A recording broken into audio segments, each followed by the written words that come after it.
नमस्कार, बहुत स्वागत है आपका। आप देख रहे हैं शिव पुराण उपाय।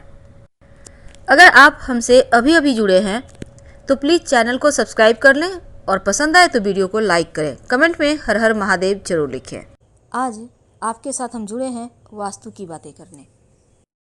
वास्तुशास्त्र में कुछ ऐसे पौधे के बारे में बताया गया है जो घर के लिए बहुत शुभ होते हैं, लेकिन कुछ पौधे हैं जिनसे बच के रहना चाहिए, क्योंकि ये पौधे अपने साथ नकारात्मक ऊर्जा को लाते हैं, जीवन में मुश्किलें बढ़ा देते हैं।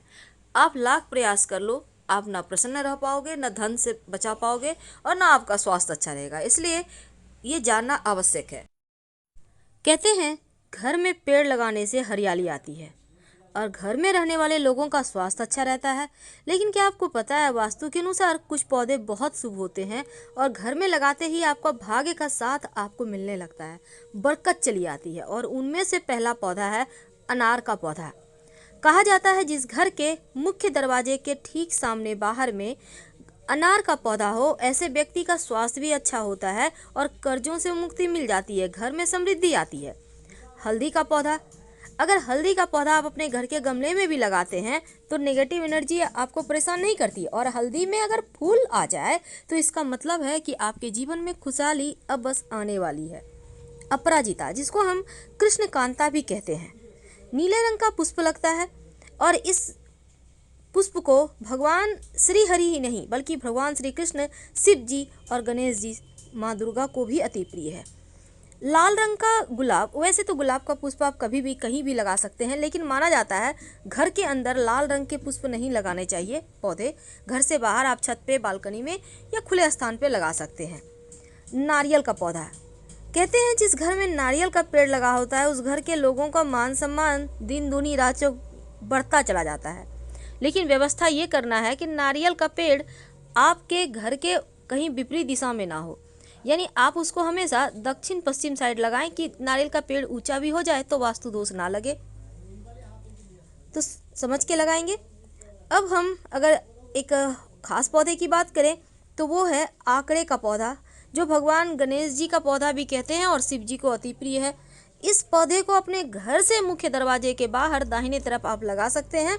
घर में सुख समृद्धि बढ़ेगी और लोगों की बुरी नज़र भी आप लोगों पर नहीं पड़ेगी। तुलसी का पौधा, जिसको हम माँ लक्ष्मी का स्वरूप मानते हैं, हर किसी के घर आंगन में है। कहते हैं घर पर मुसीबत आती है तो पहले तुलसी चाहती है। कहने का तात्पर्य अपने ऊपर ले लेती है आपके आने वाली मुसीबत को और कम कर देती है, तो नुकसान कम होता है। तुलसी के पौधे हमें से अपने घर के उत्तर पूर्व में लगाएं। नीम का पौधा। वैसे तो आपको पता है कि घर के आसपास आम का पेड़ होना अच्छा नहीं माना जाता, बच्चों पर बुरा असर पड़ता है, और आप नीम का पौधा लगाते हैं तो अच्छा है।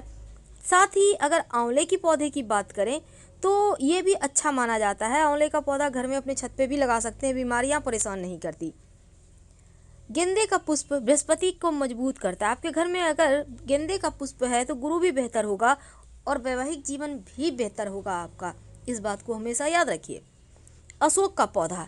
जिस घर में अशोक का पौधा होता है उस घर की शोक, दुख, दरिद्रता, परेशानी सब समाप्त हो जाती है। बच्चों के बुद्धि भी तेज होंगे और पैसा भी टिकेगा अगर अशोक का पौधा आपने लगा लिया है तो। अब ये है पीपल का पौधा। घर में ना तो लगाएं, पूजा करने के लिए भी गमले में भी ना लगाएं। पीपल और बरगद का पेड़ भूलकर भी मत लगाइए। आप पास के किसी मंदिर में लगा सकते हैं अगर आपके घर में है तो हटाकर।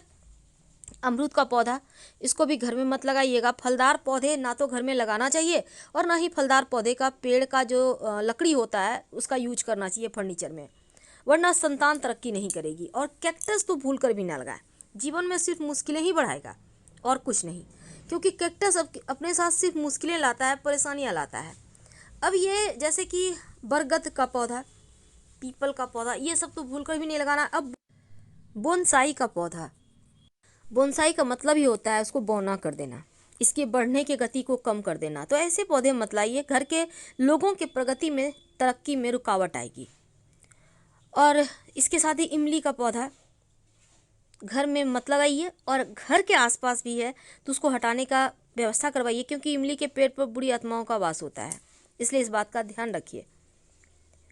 अब ये है, इसको कहते हैं मेहंदी का पौधा। क्या आपको पता है मेहंदी का पौधा भी अच्छा नहीं माना जाता। वास्तु के अनुसार ये अशुभ है।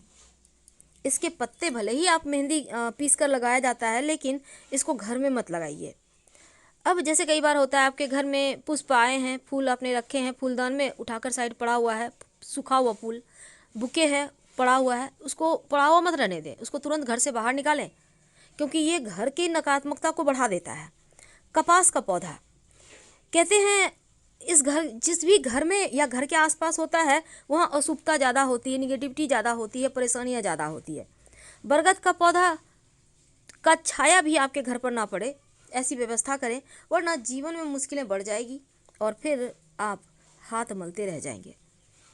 अब यह है आम का पौधा। फलदार पौधे कभी मत लगाएं। आम हो, अमरूद हो, ये सब पौधे आपके जीवन की परेशानियों को बढ़ाते हैं, तरक्की को रोक देते हैं। वैसे बहुत सारे लोग अभी शौक के तौर पर बैम्बू ट्री लगाते हैं। क्या आपको पता है पहले ज़माने में बैम्बू ट्री घर से कहीं बाहर लगाया जाता था और जो सबसे बुजुर्ग आदमी होता था गांव का वो लगाता था, क्योंकि इसके पीछे भी बहुत सारी मान्यताएं थी। अब उन मान्यताओं को लोग छोड़ रहे हैं, पर अपनी परंपराओं को निभाना हमारा फर्ज है। तो ये बैम्बू ट्री भी घर में ना ही लगाएं तो अच्छा है, संतान की तरक्की रुक जाएगी, ध्यान रखिएगा। और फलदार पौधे तो भूलकर भी ना लगाएं। घर आंगन में, बगीचे में तो लगा सकते हैं, पर घर आंगन में आम का पेड़, अमरूद का पेड़, ये सभी चीज़ें ठीक नहीं होता है, संतान पे इसका असर पड़ता है। और ना ही इन पेड़ों के जो लकड़ी होती है इसका यूज करना चाहिए घर में फर्नीचर वगैरह बनाने में। इन बातों का और तमाम वास्तु नियमों का पालन करते हैं तो कहीं ना कहीं आपके जीवन में अच्छी चीज़ें होने लगती है। तो हम आपसे विदा लेते हैं। अगर आपको वीडियो पसंद आया, जानकारी अच्छी लगे, तब वीडियो को लाइक कीजिए, चैनल को सब्सक्राइब कीजिए, अपनों से शेयर कीजिए और कमेंट में हर हर महादेव जरूर लिखिएगा। धन्यवाद।